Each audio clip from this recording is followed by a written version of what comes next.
Të shtunën në mbrëmje është mbajtur ceremonia solemne e hapjes së edicionit të 4 të garave kuranore ndërkombëtare, organizuar nga Ministria e Çështjeve Islame të Arabisë në bashkëpunim me Bashkësinë Fetare Islame të Maqedonisë, duke shënuar kështu nisjen zyrtare të një prej ngjarjeve më të rëndësishme në fushën e leximit dhe mësimit të Kuranit famëlart. Ceremonia ka filluar me leximin e Kuranit, ku për publikun krijua një atmosferë e bukur shpirtërore. Atashehu për çështje fetare në Sarajevo theksoi se Mbretëria e Arabisë Saudite ka organizuar edhe shumë gara ndërkombëtare rajonale dhe kombëtare.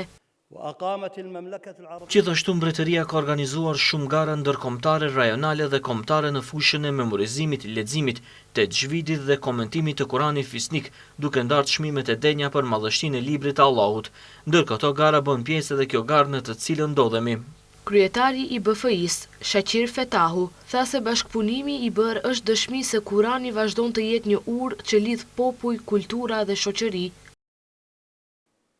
Ky bashkëpunim fisnik është dëshmi se Kurani, si burim i udhëzimit hyjnor, vazhdon të jetë një urë që lidh popujt, kulturat dhe shoqëritë, duke forcuar vlerat e dijes, paqes dhe mirëkuptimit. Kurani famëlart nuk është vetëm një libër që lexohet me zë të bukur dhe ruhet në zemrat e hafizëve, por është udhërëfis i jetës, burim i moralit, dijes dhe qytetërimit të përgjithshëm.